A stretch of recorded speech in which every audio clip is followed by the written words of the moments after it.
think I got it. All right. So forgive me for that, friends, and thank you if you come back to this video and have to wait a few minutes before the content gets going. Um, but yeah, doing this show kind of happened on a whim. Um, I just felt compelled. We have a small group going for the Miraculous Living Club, which I started a couple months ago.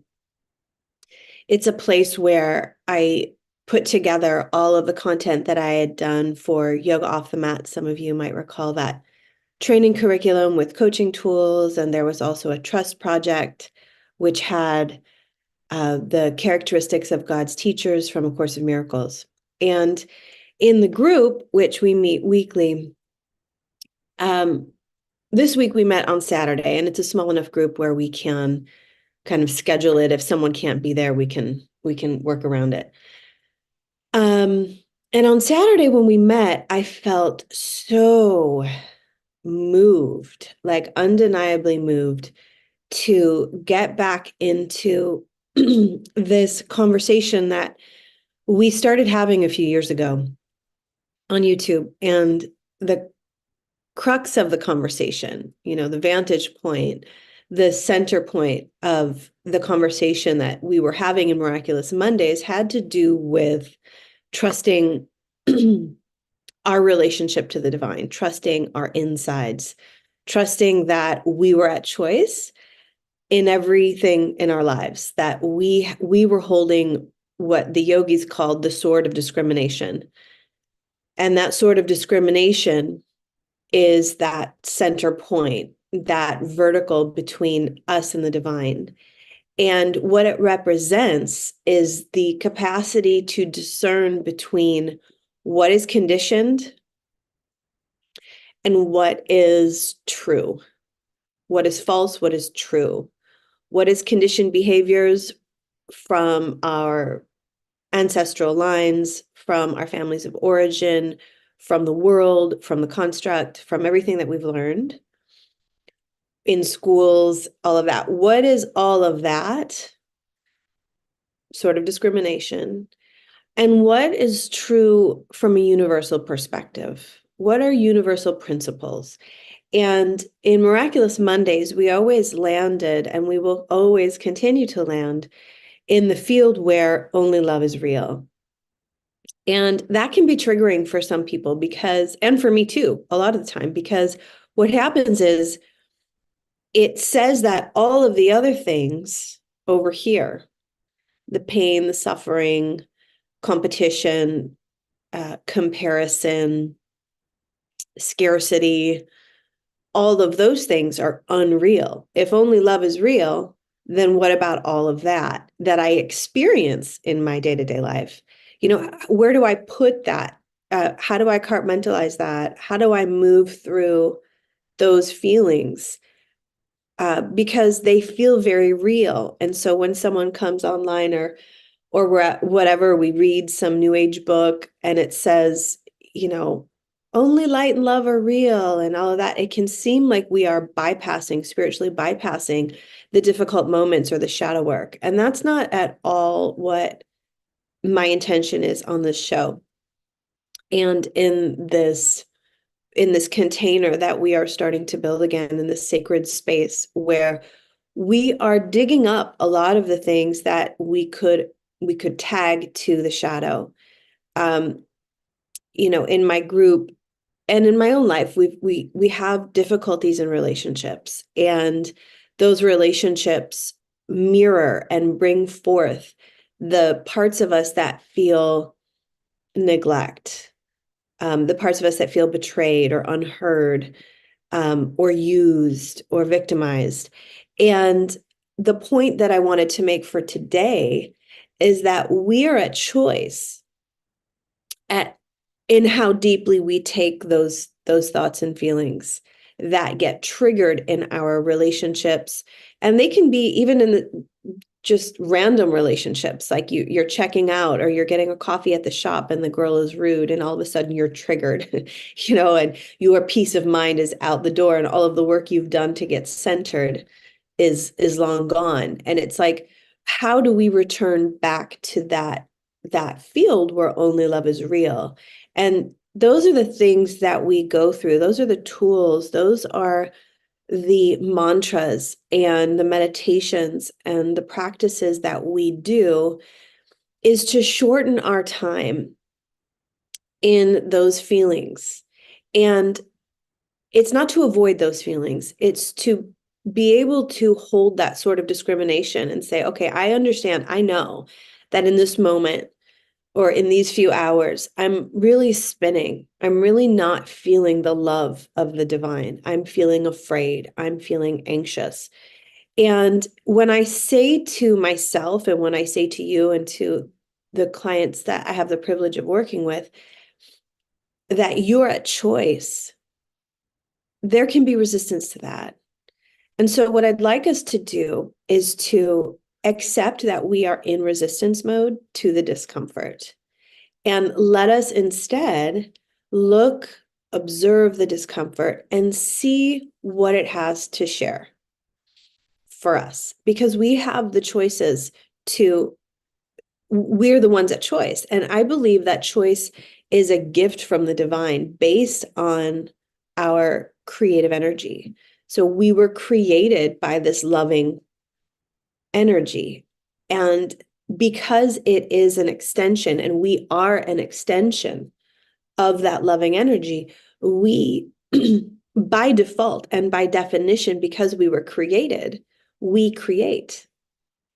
And the Course of Miracles teaches us that we're always creating. We are always teaching. And often we are miscreating, meaning we are using our creative energy to propel more suffering. And when the Course calls it a miscreation, it means that we're using our creative energy from our fear-based conditioned mind.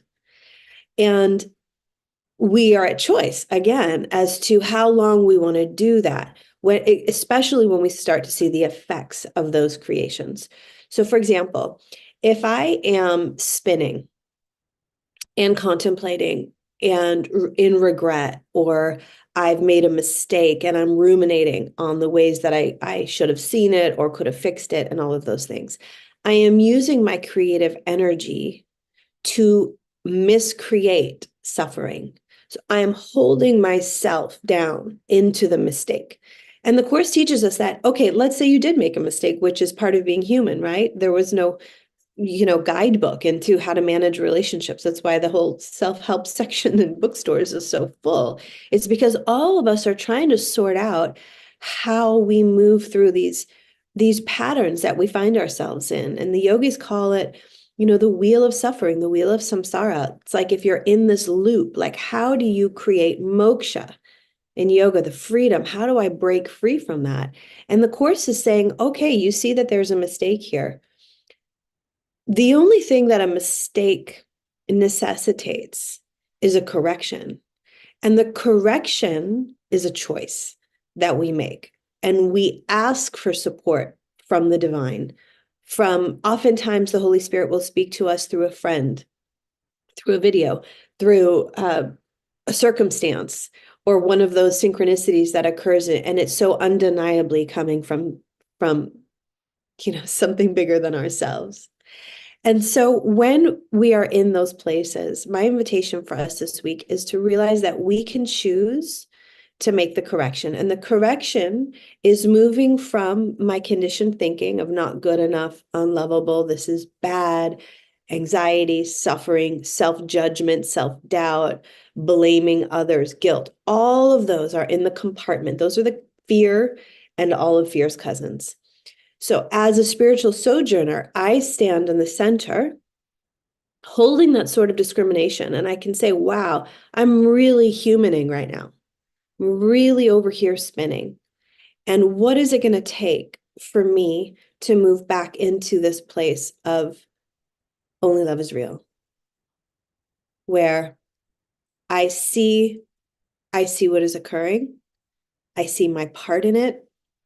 And I see the correction. I see how I can solve this problem or opportunity that is happening over here for myself and everybody that's in my presence. Because when we're spinning out, our energy is at a, it's like not a high frequency, right? So our energy is kind of putting up these prickly, what are we going to say, little swords, little daggers. You might be bitey with a friend or a colleague, or you might snap at a child, or just you're like, wow, I'm really not feeling centered.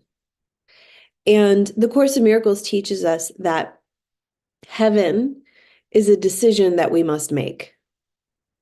We must decide. We, because we were created, have been gifted free will. And will, from a Course perspective, will is thought. And we are a thought. We are in the mind of God. And so to align our thinking, our will, our intention to that which is true, that only love is real, is those stepping stones that move us out of suffering and into joy. We heal our traumas, not to handle more traumas, but to create space for more joy. And that takes preparation, that takes purification. So in those moments when we're feeling really low and dark and unsatisfied and all of those, I mean, we can label, there's lists of those feelings. Whatever it is, if you can be held on the back end and know that all that is occurring is a purification process, you are being purified. This is why we don't want to spiritually bypass these feelings or the shadow work. We want to be able to go into it as a warrior would, with the sword of discrimination, and go, I can move through any debris. I can move through the jungle of my own mind, knowing that I was created by love. I am as I was created to be, so I am love. And anytime I am not experiencing that, I am moving through a purification process. So I am purifying trauma from this life, from last life, from it almost doesn't even matter. Sometimes we want to know where it came from and label it and have that whole net and like mind map of where all the suffering and pain is from. But at some point, I find that can almost also be a loop.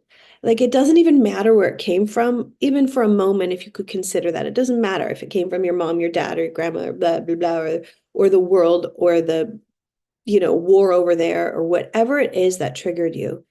It's yours now.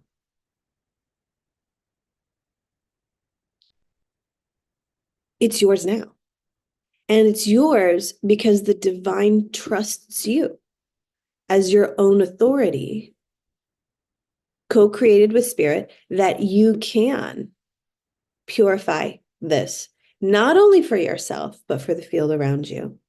And I think that that's something that really encourages me and inspires me when I'm in these moments of despair. And I can see it with the clients that I'm working with right now, that when we see ourselves in those moments, know that you're being used as an instrument of love. And when you move through the betrayal and the neglect and the pain and the anxiety, when you do that within yourself, you do it for everybody, because we're all in this thing together and we are all connected. So the more that I purify myself, the more ripple effect I have. And that is very, very powerful teaching. And that's what I wanted to offer today, that you are at choice. God trusted you and continues to trust you. And there is an aspect of you that is 1,000% unaffected by any of the experiences that you have in this reality, any of them, the joyful ones and the painful ones.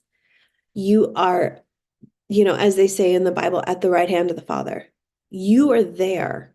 There is an aspect of you that is pure light. And this journey that we're on, those of you that are practicing Course in Miracles, yoga, or even different variations of Christianity, just self-development work. It's so advantageous to know that there is a part of you that is 1,000% safe.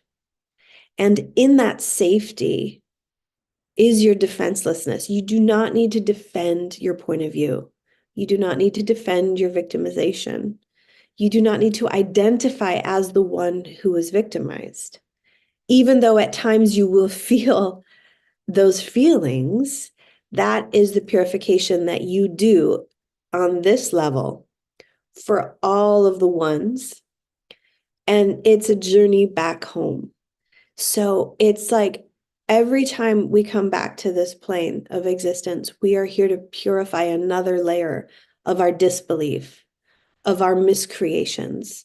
And all of those are born from the one problem that we have, sincerely. The Course teaches us that we have one problem, and that problem is our belief in our separation from the divine.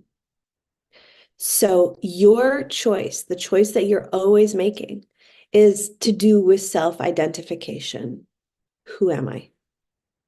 In this moment, I am sad and hurt and broken, but there is a part of me that is pure and innocent and safe.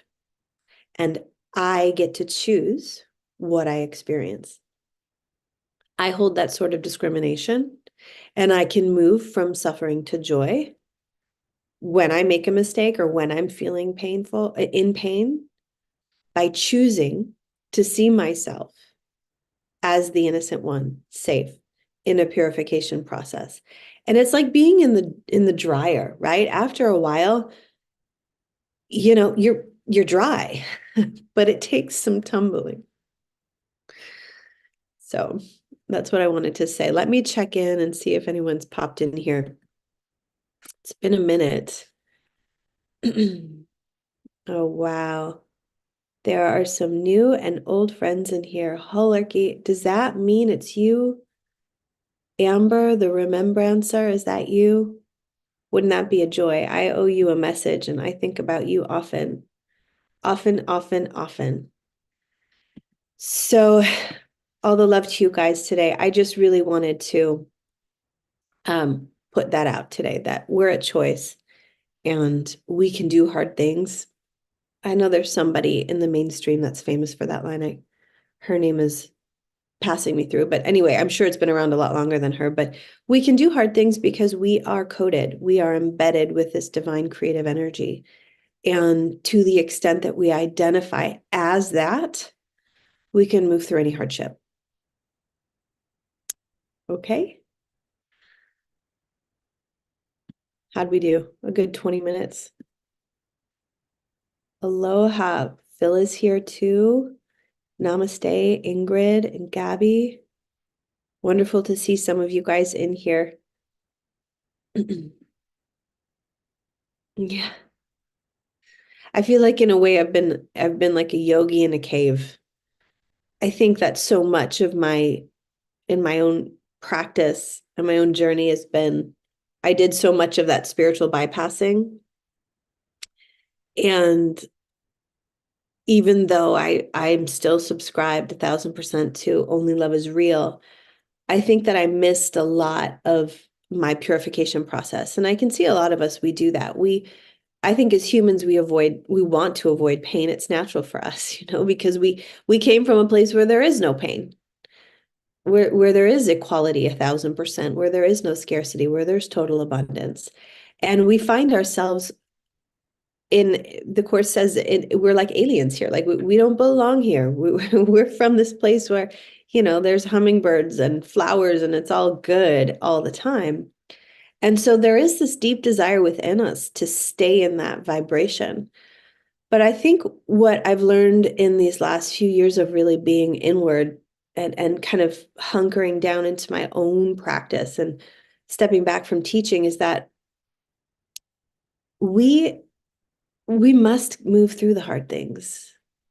We must face the demons within us and the discomfort within us and learn how to move through those battles, to have some strategies to really practice our tools in the moment. So much of the spiritual practices, or even those that are deeply religious, it's like something that happens on the weekend or something that, I do over here.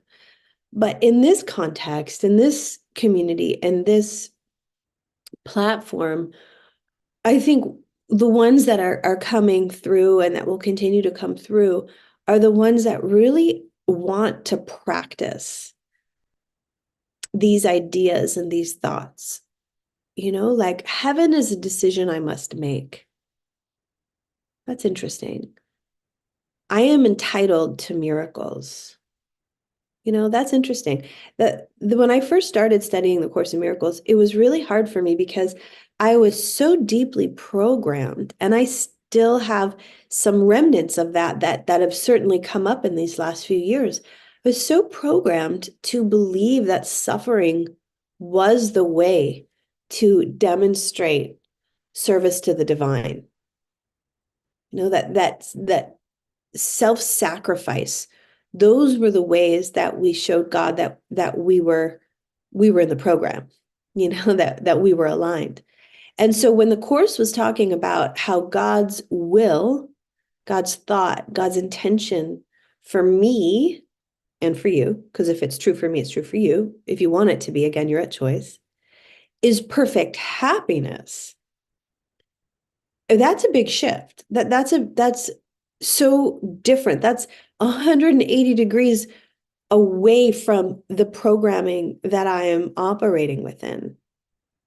And so even in and of that self, that can be traumatizing. Like what? Like when I first started practicing yoga when I was around 20, and then when I did my teacher training at 24, it was like almost traumatizing to realize that my thoughts were make-believe. And that my thoughts, as the yogis say, they were mind stuff. It's like debris.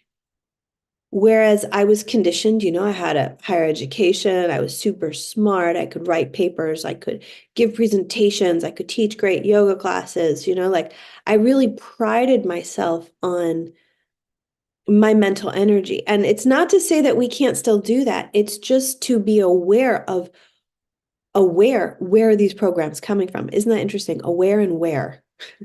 Where are my programs coming from? What is coming out of my mouth? Is it aligned to the highest level of thought will that I can access?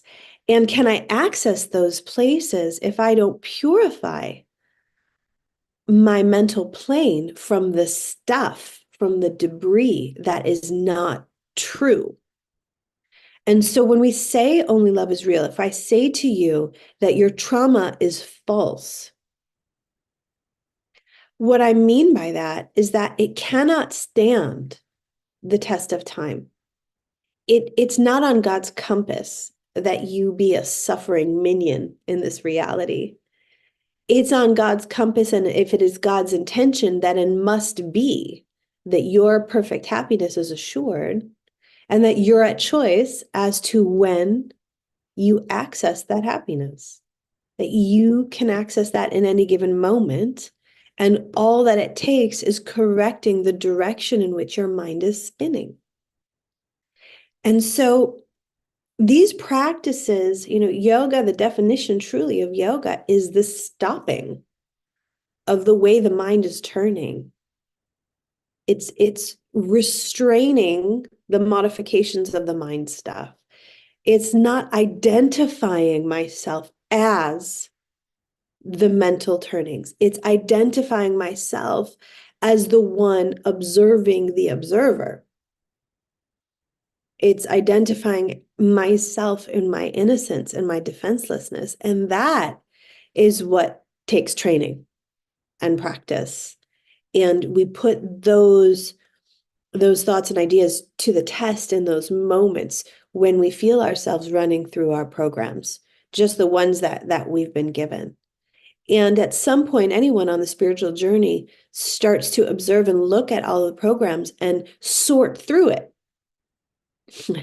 What is true and what is false? All that is occurring is I am holding this sword of discrimination. I'm the yogi. I'm the sojourner. I'm the warrior. I'm the peaceful warrior. I'm the one standing saying, what is true and what is false here? That takes great strength. That's a pull the navel in, take a deep breath, and go for it. Right? Let's see. From my cave to yours. Yes, it is. Love from California. Thank you, friends, for being here in the chat. It's interesting to start over again, isn't it? And I feel so much more prepared because I have stopped the bypass. And I will leave you today with this. It's been 30 minutes-ish. And soon, if you want to come on to the show and you want to have something to say, let's start getting this program going again. There was a time when we had lots of people in this room and thousands of people would watch and all of that was fun and none of it really matters. But the point is, what I'd like to leave us with today is this, that when we don't take responsibility for the fact that we are at choice in all things, we pay a high price for that. And the price that we pay for not being 100% responsible is that we cannot change our realities. Meaning we are constantly at the effect of something, someone outside ourselves to save us from the turmoil within. So when we are willing, when we're strong enough in our mental capacity to see things differently, it softens those hardware programs. And it's like you win $1 million because now you're not paying the price of victimhood, of I can't change this. You're now holding all the cards because you're like, oh, wow, I can change things if I want to because I'm taking responsibility. Again, it's like, it doesn't matter where all this trauma came from. It's yours now. For whatever reason, you signed off on it. You were willing in your highest state of mind, in your highest state of being, you believed and trusted so much in your own capacity to overcome adversity that those of us, especially, with extra long lists of stuff, I mean, I believe that everybody has a whole lot of stuff they're moving through. Not everybody wants to take responsibility for it because we're trained to be victims. And so we think it's easier to kind of feel sorry for ourselves. And trust me, I do it too. I think we all do it. So it's not a judgment here, but it is this, I do have this kind of bird's eye view, this like, what is it from 30,000 feet up? And up there, it's if I take responsibility for the fact that I created this scenario and I take responsibility for my part in it, I can't take responsibility for everybody's part in it. But if I at least take responsibility for my own, then I can start to do the real work, which is forgiveness. Forgive. I'm going to give myself a forward movement. I'm going to give myself an opportunity to see this differently. So if I am again, here's choice. So if I am in victimization, if I am in pain and suffering, and I take responsibility for that, and I say, yeah, I'm there. And I'm at choice. I am here to purify. And beyond all of this suffering, there is that aspect of me that is totally safe. And I am purifying my avatar. I'm purifying my energetic field. I'm purifying my mind. I am, right? Isn't that's the statement? I am allowing the divine to use me as an instrument for the good and the holy and the beautiful in this world. And that's a high calling. That's a high function. And all of us are called. Isn't it say that in all the holy texts, right? Those who have ears to hear, let them hear. All of us are called, but few really answer it. So I commend all of you that are are really at least even the babiest of steps. Don't we celebrate each step a child makes? And then they fall on their little booties. And then we go, that's okay. And we clap for them and we scoop them back up. And then they start again and they learn to walk. And this is what it is as a spiritual sojourner. Sometimes we're like babies. And I think it would be good for us to nurture ourselves that way, to reparent ourselves. I find that some of those old programs have been so judgmental towards self, so that we're like, oh, I should have known better.